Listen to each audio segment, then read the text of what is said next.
नमस्कार. आपल्या सर्वांचं द डेली लाईफमध्ये स्वागत.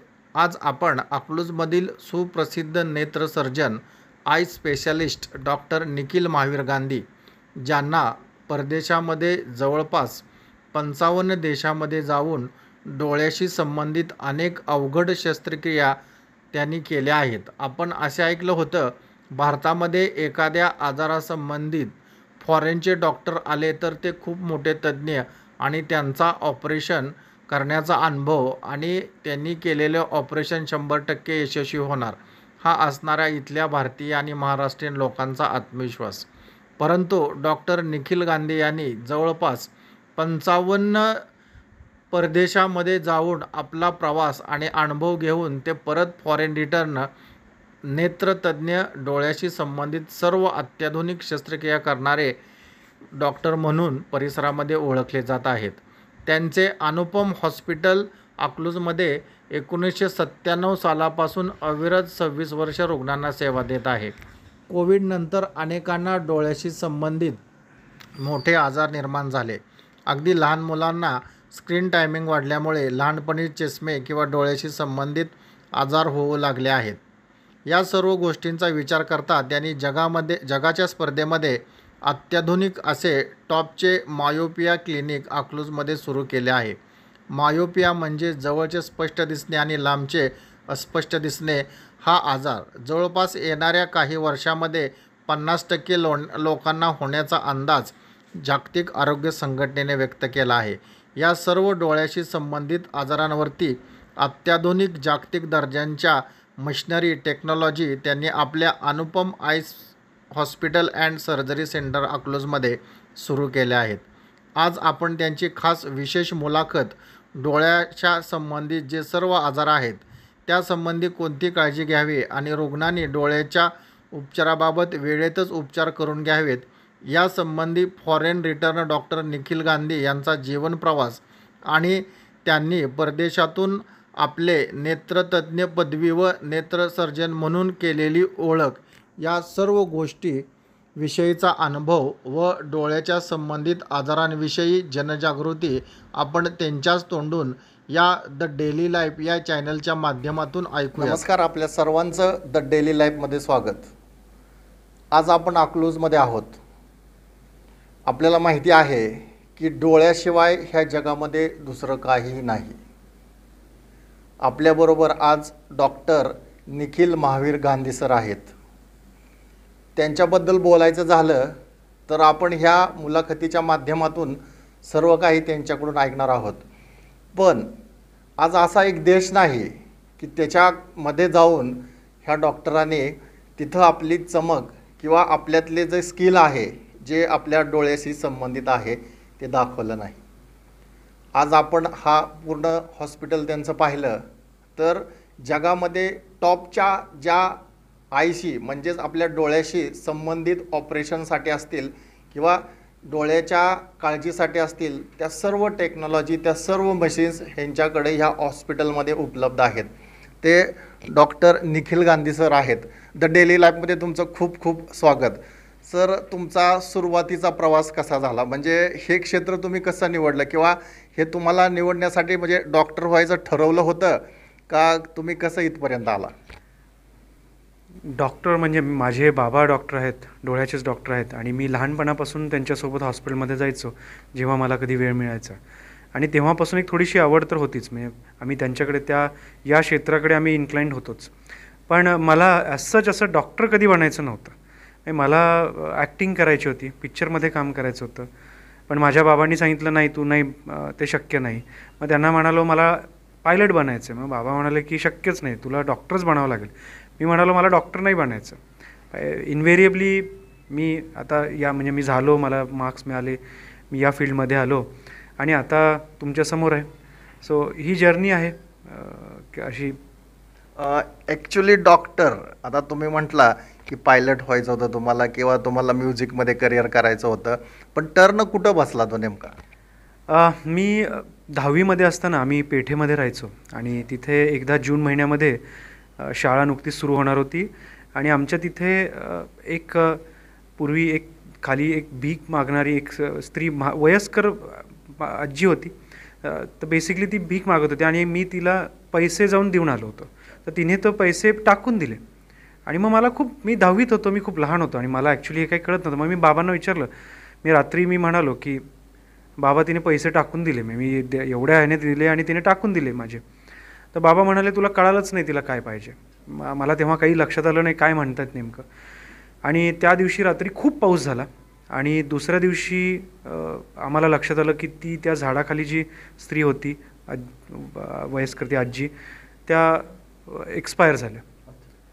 आणि मला त्या दिवशी एवढा धक्का बसला की मला लक्षातच आलं नाही की त्यांना नेमकं काय पाहिजे होतं.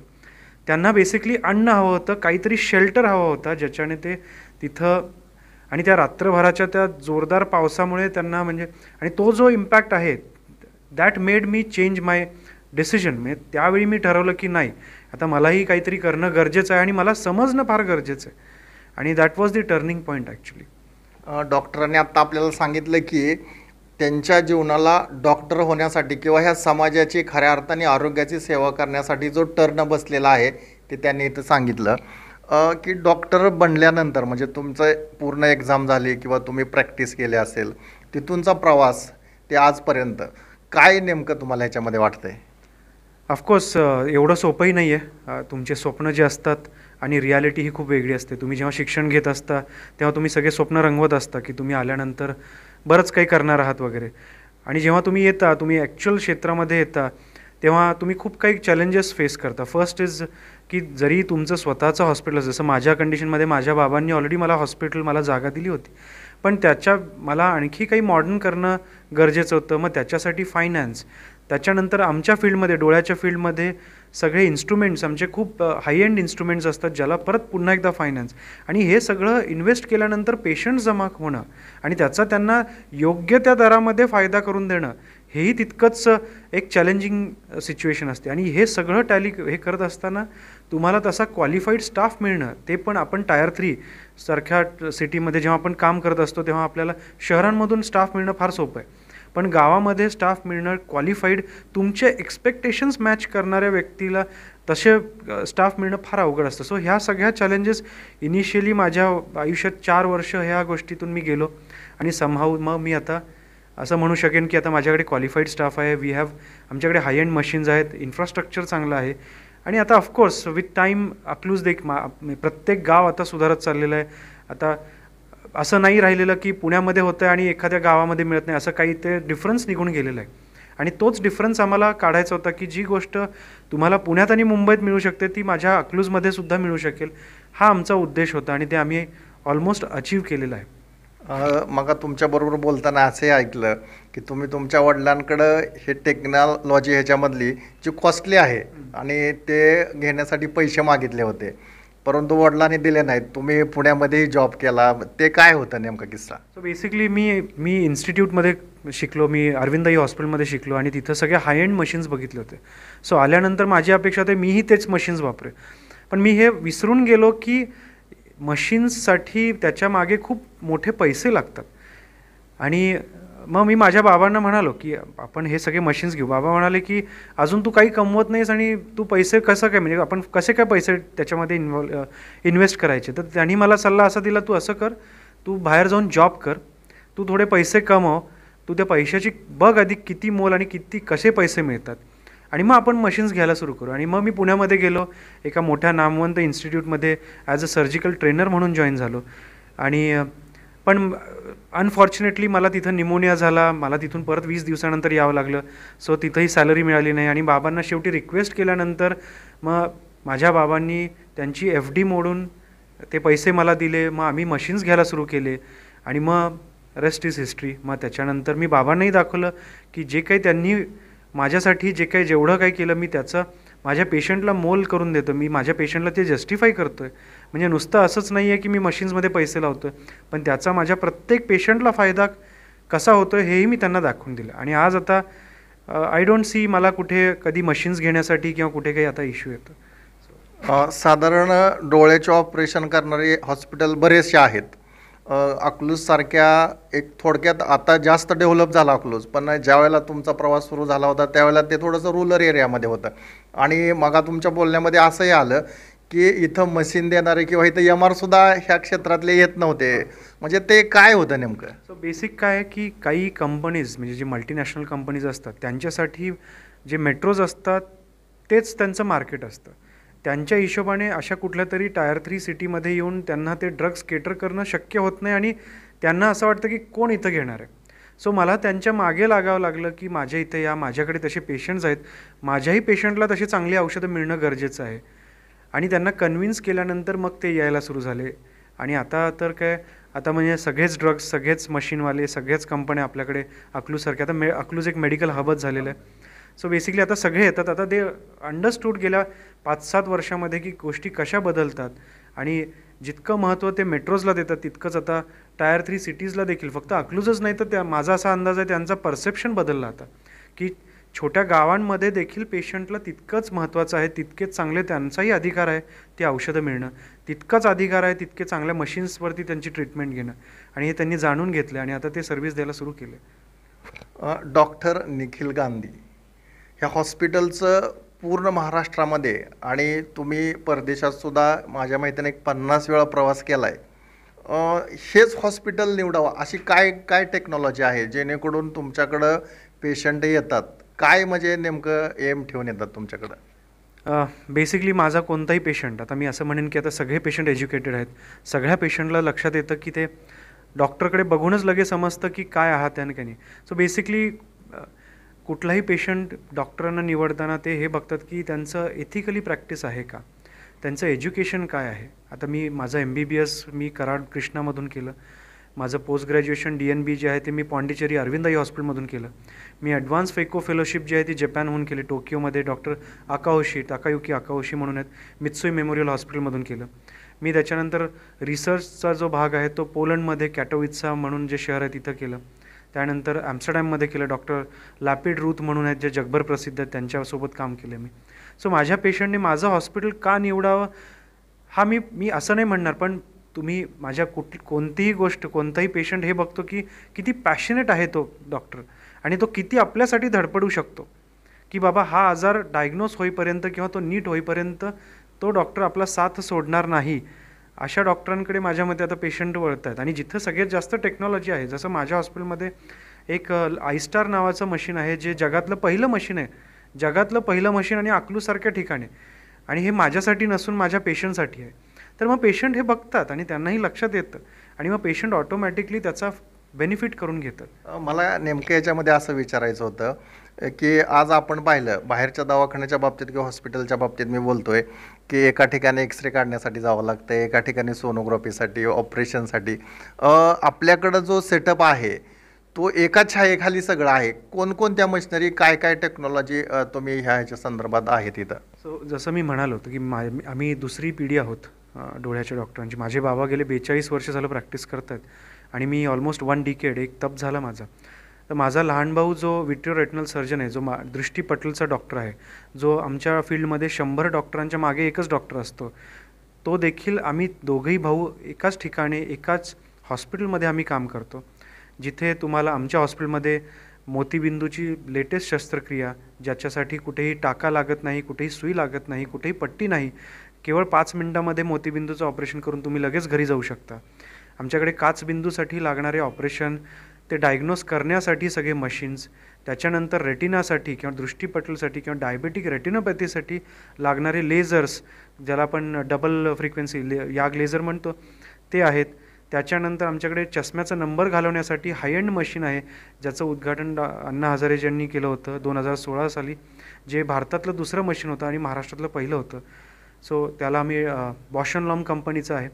सो आमच्याकडे अगदी तुम्ही नाव घ्या आणि ते मशीन आहे आमच्याकडे. असं कोणतंही मशीन नाही जे तुम्हाला मुंबईत आहे आणि माझ्याकडे नाही असं कधीही सापडणार नाही. आणि एका हॉस्पिटल 1 रूफ खाली तुम्हाला सगळ्या गोष्टी अफोर्डेबल आणि क्वालिटी बेसिसवरती मिळणार, याची आमची गॅरंटी असणार. मोतीबिंदू आणि काचबिंदू तुमच्या आत्ता म्हणण्यामध्ये दोन्हीत काय फरक राहतो आणि ते जनरली कसं होतं म्हणजे? सो आता एक मिथ्य काय आहे, आता लोकांमध्ये असं वाटतं की फक्त मोतीबिंदू पिकून फुटल्यानंतरच काचबिंदू होतो, असा एक कन्सेप्ट आहे. तर तो थोडासा पुढची स्टेप काचबिंदू का? काचबिंदू हा कमीत कमी 100 प्रकारचा आहे आपण म्हणूया. एक एक ग्रॉस सांगण्यासाठी. जनरली असं लोकांना वाटतं की फक्त काचबिंदू म्हणजे मोतीबिंदू पिकून फुटल्यानंतरच होतो. तर तोही होतोच. तो काचबिंदू मोतीबिंदू खूप पिकल्यानंतर होतोच. पण काचबिंदू हा अनुवंशिकसुद्धा असतो, जन्मलेल्या बाळांमध्ये पण असतो. काचबिंदू हे स्टिरॉइड जे वापरतात विनाकारण डोळ्यांमध्ये त्याच्यामुळे सुद्धा होतो, त्याला स्टिरॉइड इंड्यूस ग्लॉकोमा म्हणतात. काचबिंदू हा ज्यांचे डोळे छोटे आहेत त्यांना देखील एक अँगल क्लोजर ग्लॉकोमा होतो. काचबिंदू हा अनुवंशिक, जसं मी म्हणालो की तुमच्या पिढींमधून तुमच्या आईवडिलांना होता किंवा मामाच्या बाजूला होता, ते तुमच्यामध्ये येण्याची शक्य. सो असं खूप साऱ्या प्रकार अनुवंशिक आहे. अनुवंशिक. सो अशा खूप साऱ्या प्रकारचे काचबिंदू असतात ज्याची ट्रीटमेंट ज्याच्या कारणानुसार त्याची ट्रीटमेंट बदलते.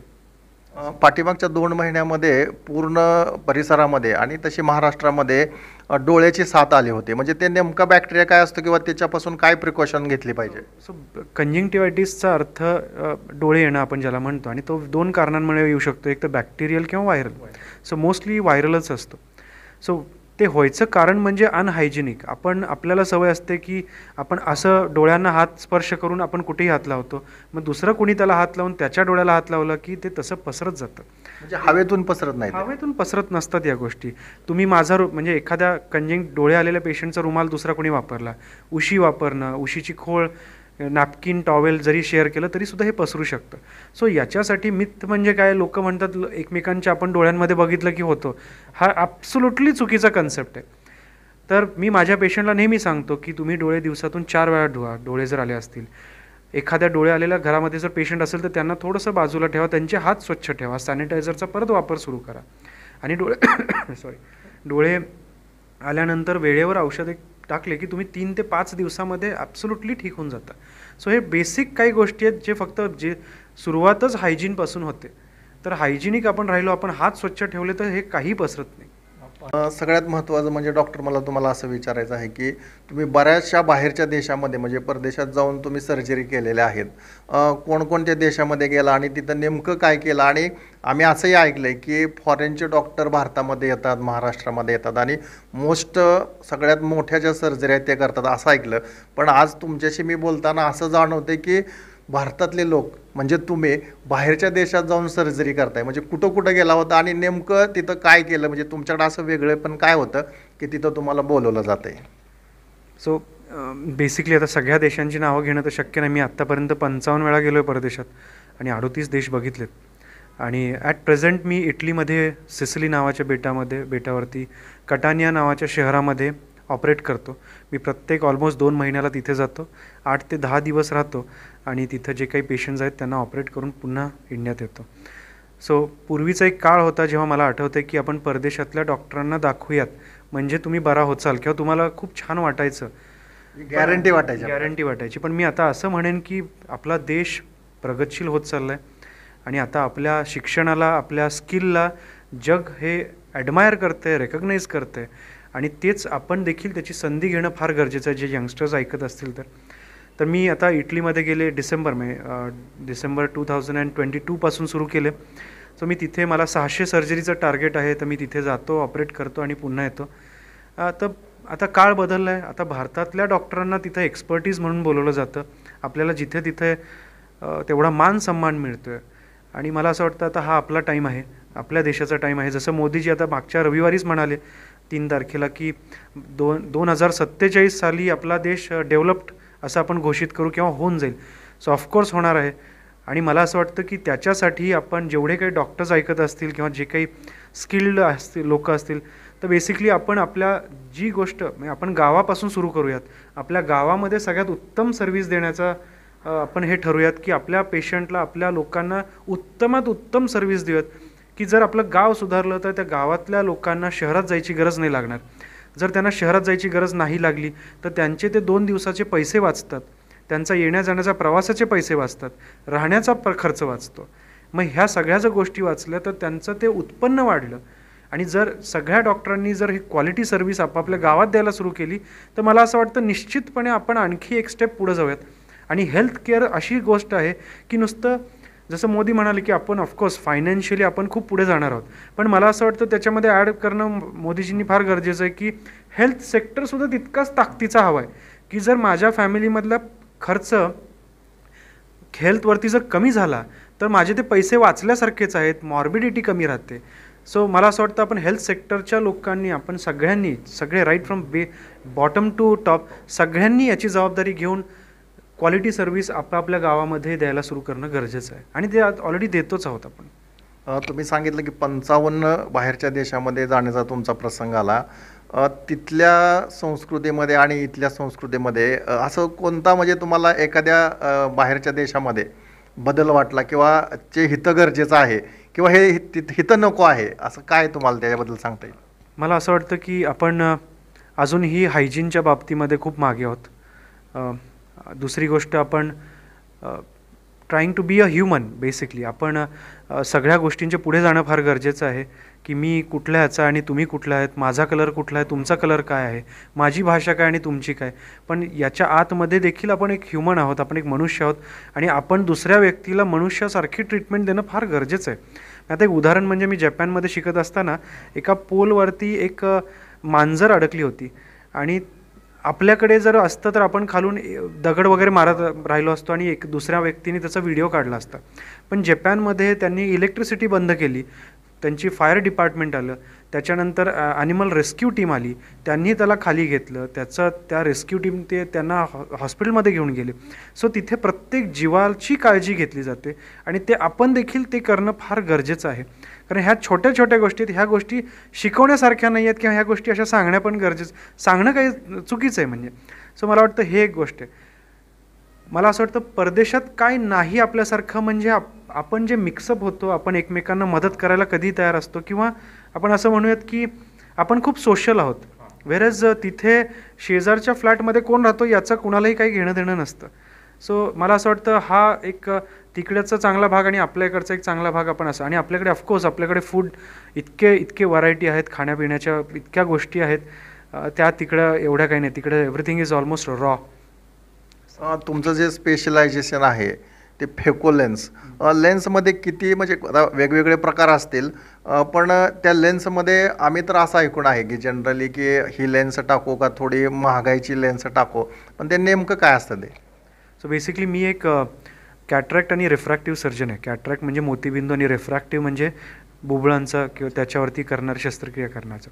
सो कॅटरॅक्टमध्ये जसं तुम्ही मला विचारलं लेन्सेसची माहिती, सो लेन्सेस ह्या आपण म्हणूया 4 कॅटेगरीमध्ये असतात. एक असते मोनोफोकल लेन्स, ज्याच्यामध्ये लांबची दृष्टी येते आणि जवळचं वाचण्यासाठी चष्म्याचा नंबर लागतो. मोनोचा अर्थ सिंगल दृष्टी. दुसरी असते मल्टीफोकल. मल्टीचा अर्थच आहे लांबचं, मधलं आणि जवळचं, हे तिन्ही गोष्टी बिना चष्म्याचे होतात. तिसरं असते इडॉफ नावाची, आता जी नवीन लेन्स आहे, एक्सटेंडेड डेप्थ ऑफ फोकस, जे लांबचं आणि मधलं हे क्लिअर दिसतं आणि जवळचं वाचण्यासाठी तुम्हाला चष्म्याचा नंबर लागतो. आणि एक असते टॉरिक लेन्स, जी प्रिस्क्राईब लेन्स असते. याचा अर्थ काही ठराविकच लोकांमध्ये ज्यांचं बुबुळ तिरकं असेल, ज्यांना काही सिलेंडर मोठा नंबर असेल, त्या लोकांना ट्रीटमेंट देण्यासाठी मोतीबिंदूसोबत ह्या टॉरिक नावाच्या लेन्सेस असतात. तर अशा ह्या 4 कॅटेगरी आहेत. आणि मला असं वाटतं कोणती लेन्स बसवावी हा तुमचा डॉक्टर हे तुम्हाला छान सांगू शकतील. हा डॉक्टरांचा एक ऑप्शन असतो, चॉईस असते, आणि पेशंटला पण त्यांना किती गरज आहे त्याच्यावर हे सगळ्या गोष्टी ठरतात. आता सगळ्या लेन्सेस ह्या चांगल्या येतात, सगळ्या लेन्सेस ह्या इनर्ट असतात, सगळ्या लेन्सेस ह्या आयुष्यभर चांगल्या राहतात. त्यामुळे मला असं वाटत नाही की आपण डिफरन्शिएट करणं, फक्त टेक्नॉलॉजीमध्ये फरक आहे. ज्याला जी टेक्नॉलॉजी ज्याच्या फील्डमध्ये जी गरज लागेल तो ऑप्ट करणार. डॉक्टर, मला एक असं विचारायचं आहे की लहान बाळ असं म्हणतात, म्हणजे आता अंधश्रद्धा का काय, तुम्ही ज्या वेळेला मला उत्तर द्याल त्यावेळेला ते क्लिअर होईल, की तिरकं एखादा दिवा साईडला ठेवला लहान बाळ आणि ते तिकडं बघून त्याचे डोळे तिरके झालेत, तिरळे झालेत, किंवा आपण समाजामध्ये बघतो की काही लोकांचे डोळे म्हणजे इकडं जरी बघत असेल तर ते इकडं वाटतं आपल्याला, म्हणजे ते नेमकं काय असतं किंवा ते कशामुळे होतं काय? हे कॉन्सेप्टच चुकीचं आहे की दिव्याकडे बघितल्याने डोळे तिरळे होतात लहान मुलांचे वगैरे. तिरळे होण्यासाठी खूप सारे कारणं आहेत. पहिली गोष्ट म्हणजे एखाद्या मुलाला चष्म्याचा नंबर असेल आणि जो बघितलाच गेला नसेल, त्या बाळाला देखील तिरळेपणा येतो. एखाद्या बाळाला जन्मताच जर मोतीबिंदूसुद्धा असेल एखाद्या डोळ्यामध्ये, तर तो डोळा ऑटोमॅटिकली तिरळा होतो. न्यूरोलॉजिकल फॅक्टर्स आहेत त्याच्यामध्ये. त्याच्यानंतर खूप साऱ्या गोष्टी आहेत, पण हे जे कन्सेप्ट आहे हा चुकीचा आहे की दिव्याकडे बघितल्याने तिरळेपणा येतो, हे खूप कन्सेप्ट चुकीचं आहे. तिरळे, एखाद्याचे डोळे तिरके आहेत, तिरळे आहेत, ते सरळ किंवा आपल्यासारखं नॉर्मल होऊ शकतात का? ऑफकोर्स होऊ शकतात, डिपेंडिंग ऑन दी कॉज. म्हणजे जसं कॉज तशी ट्रीटमेंट. सो एखादा जर ॲम्ब्लायोपिक असेल डोळा, ज्याला आम्ही लेझी आहे असं म्हणतो, तर त्याला आधी ट्रीटमेंट दिली जाते आणि मग राहिलेला जो तिरळेपणा आहे तो ऑपरेशनद्वारे नीट केला जातो. म्हणजे अशा बऱ्याचशा गोष्टी आहेत प्रत्येकाच्या कॉजनं. ऑफकोर्स 90% गोष्टी तिरळेपणा जे आहेत ते ठीक होऊ शकतात. 10% ऑफकोर्स पॉसिबिलिटी असते की रेसिड्युअल राहू शकतो. सर्वांच्या मनामध्ये एक नेहमी प्रश्न असतो. जनरली 40 वर्षानंतर सगळे म्हणतात की तुला 40 लागले, तुला नंबर लागलाय, चष्मा लागलाय. काय शरीरामध्ये 40 वर्षांच्या नंतर बदल होतात जेणेकरून आपल्याला जवळचं किंवा लांबचं दिसायचं कमी जादा येतं? आता आपल्याकडे समाजामध्ये हे एक्सेप्ट करायला तयार नसतं की मी म्हातारं झालो आहे.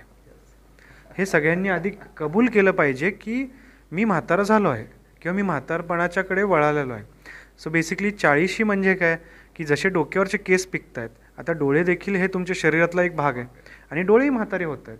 आणि जसं एखाद्या गोष्टीला म्हणजे म्हाताऱ्या डोळ्यांना मदत म्हणजे चष्म्याचा नंबर जवळचं कमी दिसायला सुरू होतं आणि त्याच्यामध्ये सायंटिफिकली बोलायचं गेलं तर त्याचे जे अकॉमोडेशन जे असतं डोळ्यामध्ये जी ताकद असते त्याची कमी होते आणि ती ताकद कमी झाली की ती ताकद कॉम्पन्सेट करण्यासाठी आपल्याला चष्म्याचा नंबर जवळचं काम करताना द्यावं लागतं.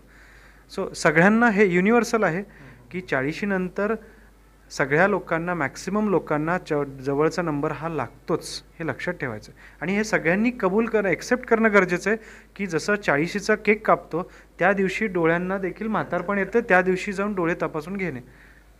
डॉक्टर मला असं विचारायचं आहे की सगळ्यात मोस्ट इम्पॉर्टंट डोळे आहेत. डोळे आहेत तर तुम्हाला जग दिसणार आहे किंवा जे काय वास्तव आहे ते तुम्हाला दिसणार आहेत. ह्याच्यासाठी असं काय डाएट आहे का की तुम्हाला जास्त दिवस डोळे चांगल्या प्रकारे सांभाळता येतील, नंबर लागणार नाही आहेत किंवा त्यासाठी काय केलं पाहिजे? असं खूप छान ॲक्च्युली तुम्ही जे म्हणाला, मला एक आजी म्हणाल्या होत्या, एका छोट्याशा गावातल्या आजी म्हणाल्या होत्या की अरे राजा, नेत्र आहे तर जत्रा आहे. आणि हे खूप सुंदर वाक्य होतं, ते माझ्या आत्तापर्यंत लक्षात येते. स्वतः काळजी काय घेणे म्हणजे पहिली गोष्ट स्वतःहून कुठलेही डोळ्यामध्ये औषधं न सोडणे. जे मेडिकलमधून स्वतःहून जाऊन औषध टाकतात ते ॲब्सोल्युटली न वापरणे. दुसरी गोष्ट की पालेभाज्या खाणे, लहान मुलांनी पालेभाज्या खाणं फार गरजेचं आहे. विटॅमिन ए घेण्यासाठी गाजर खाणं गरजेचं आहे. स्क्रीनचा टाईम कमी करणं फार गरजेचं आहे. लहान मुलांमध्ये सुद्धा त्याचा जो प्रमाण आहे ते कमी करणं गरजेचं आहे. आणि आम्ही म्हणतो 20-20-20 असं लहान मुलांमध्ये की आम्ही थिअरी सांगतो की ज्याचं 20 मिनिटानंतर 20 फुटावरचं 20 सेकंदाकरता मुलाला बघायला सांगायचं. 20 मिनटं झालं की कंटिन्युअसली जवळचं बघून द्यायचं नाही. तर त्याच्याने काय होतं की तुमचे डोळे स्पाझममध्ये जात नाहीत किंवा ते एका ठिकाणी म्हणजे त्याच्यानंतर तुमच्या बाळाला डोकं दुखायला सुरू होऊ शकतं वगैरे. तर ते एक एक्सरसाइज तुम्ही करू शकता. मोठ्या लोकांनी म्हणजे काय रेग्युलर डोळे तपासत राहणं आणि असं स्पेसिफिकली स्वतःहून औषधं न वापरणं एवढंच फक्त. आणि सेफ्टी गॉगल्स वापरणं. जर तुम्हाला चष्मा नको असेल, एखादा जर जॉब वेल्डिंगचा करत असेल तर वेल्डिंगचे ग्लासेस वापरणं. एखादा बॉयलरच्या तिथे काम करत असेल तर ते प्रोटेक्टिव्ह ग्लासेस मिळतात. सो आपण आपल्या डोळ्यांची काळजी घेणं फार गरजेचं आहे. असं डॉक्टर मला असं विचारायचं आहे की आता स्क्रीनचा विषय आला, मोबाईल स्क्रीन असेल, टी व्हीचा स्क्रीन असेल, कॉम्प्युटरचा लॅपटॉपचा स्क्रीन असेल, याचा कितपत परिणाम आपल्या जीवनावरती होतो आहे, डोळ्यावरती होतो आहे? ऑफकोर्स आता तुम्हाला मी मगाशी एक स्टडी दाखवली ज्याच्यामध्ये WHO वर्ल्ड हेल्थ ऑर्गनायझेशनने स्टडी सांगितलेली आहे ज्याच्यामध्ये असं आहे की बाय 2050 50% मुलांना चष्म्याचा नंबर असणार आहे. आणि आता तर कोविड नंतर तर सगळं मोबाईल हेच कारण मोबाईल डिजिटलायझेशन एवढं झालेलं आहे की सगळ्या मुलांचा अभ्यासक्रमच मोबाईलवर येतो आहे. दुसरी गोष्ट, आपण मुलांना बाहेर जास्त खेळू देत नाही उन्हामध्ये. आणि ह्या 2-3 त्याच्याशिवाय मुलांच्या स्वभावामध्ये परिवर्तन, त्यांच्या खाण्यापिण्याच्या पद्धतीमध्ये फरक, तर ह्या सगळ्या गोष्टी कॉन्ट्रीब्यूट करत आहेत डोळ्यांच्या नंबर वाढण्यामध्ये.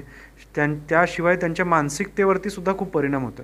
तर मला असं वाटतं की आपण थोडंसं मुलांना उन्हामध्ये खेळायला जाऊ देणं किंवा आउटडोअर ॲक्टिव्हिटीजमध्ये जास्त त्यांना इन्व्हॉल्व करणं फार गरजेचं आहे. आणि स्क्रीन टाईम कमी करणं फार गरजेचं आहे. काय जेवतायत याच्याकडे पण लक्ष, जंक फूड कमी करणं फार गरजेचं आहे. कारण ह्या छोट्या छोट्या गोष्टी ह्या क्लब करून, कारण मुलं हे आपलं फ्युचर आहेत आणि जर हीच मुलं तब्येतीने चांगली नसतील तर हे काय भविष्य घडवणार आहेत आपलं देश. म्हणजे मला असं वाटतं की आत्तापासून आपण त्याच्या तयारीला लागणं गरजेचं आहे. आणि त्याच्यासाठी आम्ही एक मायोपिया क्लिनिक नावाचं एक भारतातलं युनिक असं क्लिनिक अकलूज इथे आम्ही सुरू करतो आहे. काय त्याच्यामध्ये आहे? मायोपिया क्लिनिक म्हणजे ज्या मुलांना किंवा ज्या मुलांच्या आईवडिलांना मायनस नंबर आहे त्या मुलांसाठी हे वेगळं युनिट उभं केले ज्याच्यामध्ये त्यांच्या 8 ते 9 तपासण्या होणार. आणि त्यांचा नंबर वाढू नये म्हणून काही ट्रीटमेंट ग्लासेस असतात ते आम्ही ते देतो, ज्याच्याने त्यांचा नंबर वाढायचा थांबतो. त्याशिवाय त्यांना अवेअरनेस म्हणजे स्क्रीन टाईम किती वापरला पाहिजे, काय जेवलं पाहिजे, किती वेळ उन्हात खेळलं पाहिजे, याच्याबद्दल देखील त्यांना आम्ही अवेअरनेस देतो. एक जनरल सगळ्यांच्या मनामध्ये एक प्रश्न असतो की एखाद्या व्यक्तीला चष्मा लागला तर त्यानं तो व्यवस्थित वापरला तर त्याचा नंबर कमी होतो किंवा तो चष्मा त्याचा निघून जातो, असं काय असतं का ते? नाही म्हणजे मीच तुम्हाला उलटं विचारतो की तुम्ही कुठल्या वयोगटाचं म्हणताय? नाही, जनरली मला 40च्या आतलं बोलायचं आहे, पुढचं नाही. सो बेसिकली 18 नंतर युजली नंबर फिक्स होतो. 18 नंतर -2 लागला तर 2च राहणार आहे. चष्मा वापरल्याने चष्मा जातो हा कन्सेप्टच चुकीचा आहे. तुमचा जो काही नंबर घालवायचा असेल किंवा थांबवायचा असेल ते 18 वयाच्या आतमध्ये, त्याच्यासाठीच आम्ही ते मायोपिया क्लिनिक सुरू करतो. पण मी नेहमी मला विचारतात पेशंट्स की डॉक्टर आम्ही तर चष्मा रोज वापरतो, मग नंबर कसा वाढतो? 40 नंतरचे सुद्धा पेशंट विचारतात, डॉक्टर मी तर नंबर रोज वापरतो चष्मा, तरी नंबर वाढतो. तर मी नेहमी पेशंटला सांगतो मग नंबर घालवण्यासाठी काय असेल किंवा असं काय आहे का, बिना ऑपरेशनचं काही करता येईल का? तर मी पेशंटला सांगतो संजीवनी बूटी जर मिळाली तुम्हाला हिमालयामधून, ज्याच्याने वय तुम्हाला उलटं जर करता आलं तर आपण नंबरही घालू शकतो. पण प्रॅक्टिकली वय वाढलं, म्हातारपण वाढलं, नंबर वाढणार आहे आणि ते तुम्ही एक्सेप्ट करा. मी जसं मागाशी म्हणालो, हां, जर तुम्हाला चष्म्याचा नंबरच नको असेल 18 ते 40 वयापर्यंत, तुम्ही म्हणालात की डॉक्टर माझ्या मुलाला नंबरच घालून टाकायचं आहे त्याच्या शिक्षणासाठी जे काय, तर त्याच्यासाठी लेसिक लेझर नावाची जी प्रोसिजर आहे, सेफ प्रोसिजर, त्याच्याने आपण नंबर पूर्ण काढून टाकू शकतो. नाही, पण ते कितपत टिकतं का? तर 18 वर्षानंतर ते आयुष्यभराचं असतं. म्हणजे -2 जर फॉर एक्झाम्पल मी 19 वर्षाचा आहे, मला -2 नंबर आहे किंवा -5 आहे, मी उद्या लेझर करून घेतलं तर तो नंबर परत कधी येणार नाही याची आमची गॅरंटी असते. दुसरं एक डॉक्टर मला असं विचारायचं आहे की जनरल एखाद्याचं सारखं डोकं दुखत असेल किंवा अंधुक दिसत असेल तर आपण म्हणतो की नंबर किंवा डोळ्याच्या डॉक्टरांकडून जाऊन चेकअप करून येतात. म्हणजे डोक्याचा डोळ्याचा याचा संबंध कितपत आहे? ऑफकोर्स तुम्ही अकोमोडेशन जास्त केलं, चष्म्याचा नंबर असून देखील चष्मा नाही वापरला तर अशा मुलांमध्ये डोकं दुखायचं प्रमाण जास्तच राहणार आहे. आणि म्हणून आम्ही सांगतो किंवा डोकं दुखायला लागलं की ते युजली नंबर काढायला येणं गरजेचंच आहे आणि चष्मा वापरणंही तितकंच गरजेचं आहे. आम्ही असं ऐकलं की पुस्तक जास्त वाचलं किंवा लहान अक्षरं जास्त वाचली की त्याला नंबर लागतो किंवा असंही म्हटलं जातं की हा खूप अभ्यास करतोय, ह्याला चष्मा लागणार. म्हणजे ते कितपत खरं आहे किंवा काय तथ्य आहे त्याच्यामध्ये? त्या हिशोबाने आम्ही 11 वर्ष 12वी नंतर अभ्यास करतो आणि दर 6 महिन्याला एक्झाम देतो. आम्हाला केवढा मोठा चष्म्याचा नंबर हवा आहे. सो ॲब्सोल्युटली तसं नाही आहे. जसं मी मगाशी सांगितलं, तुम्ही जर उन्हामध्ये जाण्याचं प्रमाण लहान मुलांमध्ये कमी असेल किंवा तुम्ही कंटिन्युअसली मोबाईल आणि स्क्रीन वापरत असाल तर ऑफकोर्स तशा मुलांमध्ये चष्म्याचा नंबर येण्याची शक्यता इतरांपेक्षा जास्त राहते.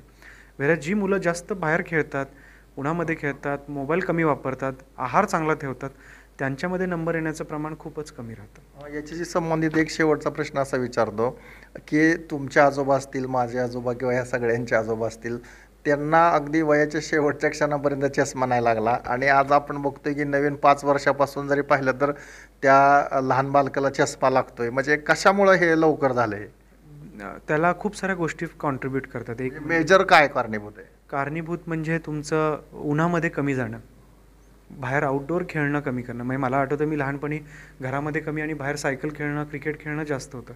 आजकालची मुलं मला दिसतच, कोणीही खेळताना दिसत नाहीत. सायकल तर मला आठवतच नाही, सायकल घेतात की नाही तेही माहीत नाही. सो आणि त्याशिवाय खाण्यापिण्यामध्ये सुद्धा खूप फरक होता. पूर्वी कंपल्सरी होतं घरी, आता मुलगा जरा नाराज झाला की त्याला जे पिझ्झा आणि बर्गरच खाऊ घालतो, तू बाकी खाऊ नकोस पण ते खा. म्हणजे आपण स्वतःच आपल्या मुलांना व्यवस्थित जेवण देत नाही, आहार देत नाही आणि ह्या सगळ्या कॉन्ट्रीब्यूट करतात चष्म्याच्या नंबरला. डॉक्टर, आता हे मेडिकल संदर्भातलं सगळं झालं आहे विचारून, आता तुमच्या आवडीनिवडीकडे येतो आहे. मी हॉस्पिटलमध्ये ज्यावेळेला प्रवेश केला तर एक तुमच्या हॉस्पिटलमध्ये सगळे एक वेगळेपण मला जाणवतं आहे. अगदी ह्या रूमचा कलर असेल किंवा तुम्हाला तिथं पाहिलं तर म्युझिकची आवड दिसते त्याच्यामध्ये, किंवा तुमचे एक याच्यामधली ठेवण खाली महावीराची मूर्ती किंवा गणपतीची मूर्ती. म्हणजे हे काय, म्हणजे तुमच्या ह्याच्यामध्ये काय असं होतं की हे हॉस्पिटलमध्ये ठेवलं आहे? सो कुठेही एक आस्था असणं गरजेचं आहे, कारण there is something beyond science, आम्ही असं म्हणूयात. मग जेव्हा जिथे मला असं वाटतं की कुठेही आपण होपवरती चालतो सगळेजण की, आणि माझ्याकडे येणारे सगळे पेशंट जेव्हा एक विश्वास घेऊन येतात तर मला असं वाटतं की एक आपल्या कोणत्याही देवाची प्रतिमा तिथं असणं फार गरजेचं आहे, ज्याच्याने आम्हाला देखील बरं वाटतं सकाळी आल्यानंतर. तिथं एक पावित्रपणा राहतो. तर ह्या गोष्टींसाठी ते आहे.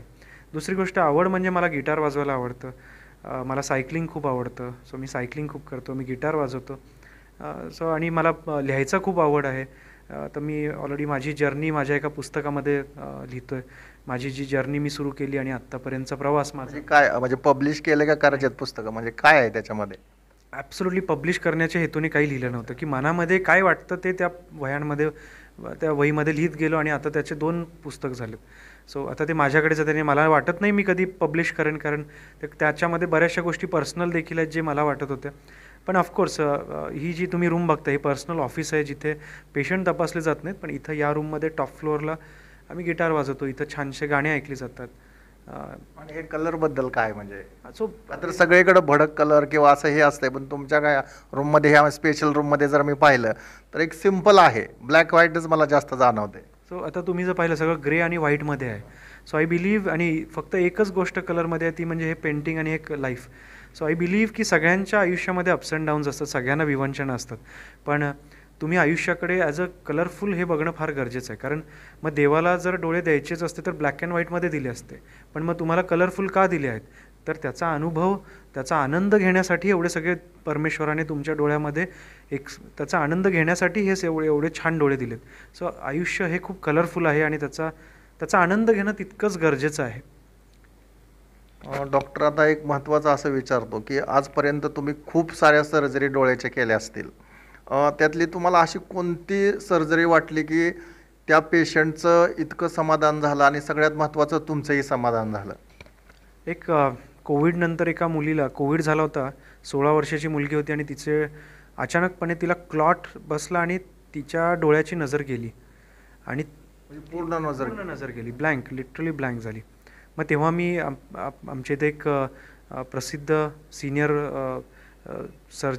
फिजिशियन आहेत, डॉक्टर MK इनामदार म्हणून. आम्ही त्यांच्याकडे रेफर केलं. त्यांनी ते एक क्लॉट विरघळण्यासाठी एक इंजेक्शन दिलं आणि तिची ती ताकदही नव्हती तेवढे पैसे खर्च करण्याची, कारण ते इंजेक्शन 50,000 रुपयाच्या आसपास येतं. तर तिला त्यांनी अगदी फ्री ऑफ कॉस्ट केलं आणि तिची नजर पुन्हा आली. आणि म्हणजे मी 8 वाजता पाहिलं आणि 11 वाजता तिची नजर परत आली आणि ती माझ्याकडे 12-1 वाजता तिच्या घरचे मला सगळे पेढे वगैरे घेऊन आले होते. आणि मला असं वाटतं की तो आनंद वेगळा, की तुम्ही योग्य त्या वेळी योग्य त्या पेशंटचे नजर वाचवणं हे खूप मोठी गोष्ट आहे. कारण तिथे डॉक्टरांनी प्रेझन्स ऑफ माइंड ठेवणं फार गरजेचं आहे. तुम्ही त्या पेशंटला काय गरजेचं आहे त्या क्षणी, कारण ते सगळ्यात इमर्जन्सी कंडिशन होती. त्या बाळाला जर अर्धा तास जरी उशीर झाला असता तर पुन्हा कधीही नजर आली नसते. डॉक्टर, असं आम्ही ऐकतोय म्हणजे अनुभवतात बरेचसे जण की ज्या व्यक्तीला शुगर आहे त्याचे लवकर डोळे खराब होतात, म्हणजे नेमकं काय होतं किंवा त्याला काय काळजी घेतली पाहिजे? डायबेटिक रेटिनोपॅथी नावाची जी गोष्ट आहे की शुगरमध्ये रक्तवाहिनी ठिसूळ होतात आणि ते रक्त सांडायला सुरू होतं. मग डोळ्यांच्या आतला जो दृष्टीपटल आहे, एक सिनेमा थिएटरच्या पडद्यासारखा पडदा असतो, त्याच्यावरती सगळ्या गोष्टी प्रोजेक्ट होतात, त्याच्यावरती रक्तवाहिनी असतात. जर शुगर तुमची कंट्रोलमध्ये नसेल किंवा तुम्हाला डायबेटिक नेफ्रॉलॉजीचे किडनीचा प्रॉब्लेम असेल तर अशा पेशंटमध्ये डोळ्यांच्या आतल्या पडद्यावरती रक्तस्राव सुरू होतो आणि नजर कमी कमी होत जाते. सो आम्ही नेहमी सांगतो, डायबेटिक एकदा तुम्ही डायग्नोज झाला की तिथून पुढे प्रत्येक 6 महिन्याला डोळ्यांच्या आतल्या पडद्याची तपासणी करून घेणं कंपल्सरी आहे. म्हणजे नजर जाण्याची वाट बघू नये कोणीसुद्धा आणि त्यांनी त्याच्या आधी सगळ्या तपासण्या करून घेणं गरजेचं राहतं आणि त्याला ट्रीटमेंटसुद्धा आहे. तुम्हाला जेणेकरून आता जे आपले सगळे पेशंट आहेत, एखाद्याने ऑपरेशन केलं, तुमच्याकडे केलं, त्याला चांगलं दिसतंय, त्याचं समाधान झालेलं आहे, तिथून पुढं त्याने डोळ्याची काय काळजी घेतली पाहिजे? ऑपरेशन केलेल्या पेशंटने बेसिकली जसं मी मागाशी पण सांगितलं, स्वतःहून औषधं न वापरणे, जेवढे सांगितले तेवढेच. आणि ते मिथ्य हे चुकीचं आहे की डोळा चोळल्याने लेन्स बाहेर येते वगैरे वगैरे, हे सगळं चुकीचं असतं. पाणी मारल्याने लेन्स येते, कारण डोळ्याच्या आतमध्ये इंट्राऑक्युलर लेन्स असते, ती लेन्स हालतही नसते. सो ॲज सच काही स्पेसिफिक पथ्ये नसतात. तुम्ही तुमचं नॉर्मल आयुष्यात जगू शकता एक कॅटरॅक्ट सर्जरी केल्यानंतर. तुम्हाला इथं पाठीमागं पाहिलं तर बरेचसे अवॉर्ड मिळालेले आहेत. काय म्हणजे तुम्हाला यातला सगळ्यात द बेस्ट अवॉर्ड कोणता वाटला तुम्हाला आणि तो कशासाठी दिला होता नेमकं? सगळेच अवॉर्ड माझ्या अगदी जवळचे आहेत. त्याच्यामध्ये सगळ्यात मोठा अवॉर्ड म्हणजे मी मेक्सिकोमध्ये ग्वादलाहारा नावाच्या शहरामध्ये 2016 फेब्रुवारीमध्ये एक वर्ल्ड ऑफ्थॅल्मॉलॉजिकल काँग्रेस नावाची कॉन्फरन्स होती, जिथं 30,000 डोळ्याचे डॉक्टर आले होते आणि जिथं जगभरातून 2,000 सर्जरीचे व्हिडिओ सबमिट केले होते. त्याच्यामधून त्यांनी टॉप 5 बेस्ट व्हिडिओज काढले आणि त्याच्यातून पहिला एक निवडला. त्याच्यात माझं नाव होतं आणि ते अवॉर्ड मला म्हणजे माझ्यासाठी किंवा माझ्या देशासाठी मी एक माझ्या देशाला रिप्रेझेंट करत होतो. तिथं तो अवॉर्ड मिळाला, तो मला एक लाईफ चेंजिंग मुवमेंट होता. सो तो माझ्या सगळ्यात जवळचा आपण असं म्हणूयात. डॉक्टर, तुम्ही मग एक बोलला की लाईव्ह सर्जरी तुम्ही केलेली आहे आणि तिथपर्यंत तुम्ही गेला, पण एक वेळ असे होते की नागपूरनं तुम्हाला तसंच म्हणजे विना काय करता माघारी, म्हणजे तुम्ही ज्या होप्स ठेवल्या होत्या त्या न करता माघारी यावं लागलं. ह्या दोन्हीमध्ये काय घडलं होतं नेमकं? सो आत्ता मी रिसेंटली उत्तर प्रदेशमध्ये मला बोलावलं होतं लाईव्ह सर्जरी आमच्या कॉन्फरन्समध्ये करण्यासाठी. तसंच याच्या आधी देखील डॉस म्हणजे दिल्ली ऑफ्थॅल्मिक सोसायटीने बोलवले, ओरिसामध्ये बोलवलं जातं. सो लाईव्ह सर्जरी म्हणजे तुम्ही खरंच तेवढं कॉन्फिडंट हवात. आणि लाईव्ह सर्जरी म्हणजे चक्क आपण लाईव्ह मॅच कशी बघतो तशी असते ती. तिथं कॅमेराज असतात, तुम्हाला एक माईक असतो, तुम्ही सर्जरी करता करता तुम्हाला ते लाईव्ह क्वेश्चन्स विचारत असतात आणि सगळेजण तुम्हाला बघत असतात स्क्रीनवरती की तुम्ही काय करता. पूर्ण वर्ल्डमध्ये डॉक्टर जिथं जिथं त्याचं टेलिकास्ट चालू आहे. सो आणि एक आपण या लेवलला पोचलो आहोत म्हणूयात की माझं पॅशन बघून हे सगळे मला इन्व्हाइट करतात आणि मी जाऊन येतो. एक काळ असा होता की मी जेव्हा नवीन आलो होतो तेव्हा मी प्रत्येकाला म्हणायचो की मला एक प्रेझेंटेशनसाठी चान्स द्या.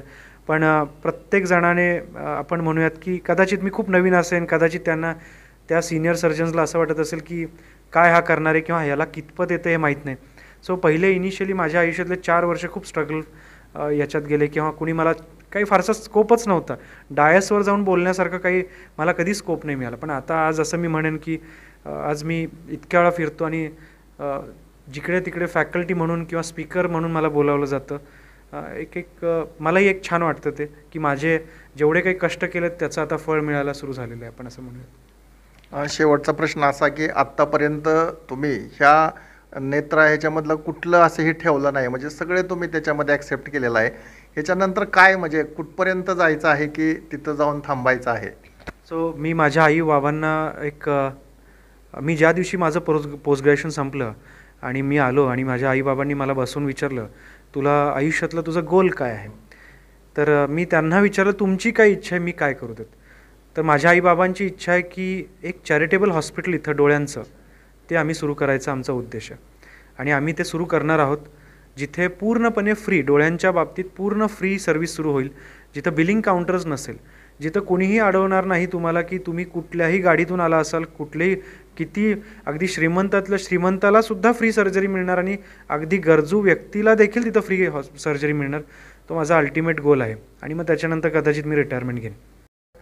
निखिल महावीर गांधी, ज्यावेळेला मी डॉक्टरांशी गेल्या अर्धा तासापासून बोलतोय, त्यांच्या प्रत्येक शब्दामध्ये किंवा ते जे त्यांचा स्वतःचा अनुभव सांगताय, जर आत्ता ह्या फील्डमध्ये जे डॉक्टर येणार आहेत किंवा सगळ्यात महत्त्वाचं म्हणजे प्रत्येक डोळ्याच्या संदर्भात असणारा पेशंट, त्याच्यासाठी डॉक्टरांनी जे काय आत्ता आपल्याला सांगितलेलं आहे ते जर आपण पथ्य पाळलं किंवा ते जर आपण फॉलो केलं तर नक्की डॉक्टरांकडे येण्याची वेळ येणार नाही. किंवा असे येण्याची वेळ येणार नाही म्हणण्यापेक्षा मला काय म्हणायचं आहे की तुम्ही काळजी घ्या. डॉक्टरांनी जे आत्ता सांगितलेलं आहे ते तुम्ही अंमलात आणा.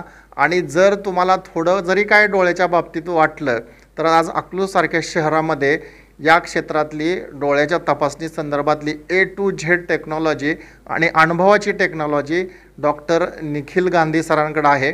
आणि त्यांनी आत्ता सगळ्यात महत्त्वाचं जे सांगितलं की येणाऱ्या कालावधीमध्ये त्यांचं किंवा त्यांच्या पूर्ण कुटुंबाचं एक ध्येय आहे की इथं चॅरिटी हॉस्पिटल, म्हणजे तिथं बिलिंग काउंटर असणार नाही आहे. आज आपण पाहतोय की डॉक्टरांनी म्हणजे तुम्ही सगळे अनुभवतोय, डॉक्टरांना माहीत आहे की डोळ्याच्या संदर्भातल्या ज्या सर्जरी आहेत ते मोस्ट कॉस्टली आहेत, म्हणजे आर्थिक खूप महागाईच्या आहेत त्या. आणि जर अशा प्रकारचं जर चॅरिटी हॉस्पिटल झालं तर नक्कीच जे गरजू आहेत त्यांना त्याचा लाभ होईल. आपण त्याच्यासाठी सुद्धा त्यांना शुभेच्छा देऊया. डॉक्टर, तुम्ही आमच्याशी बोलला, आमच्या प्रश्नाला उत्तरं दिली, त्याबद्दल मनपूर्वक धन्यवाद.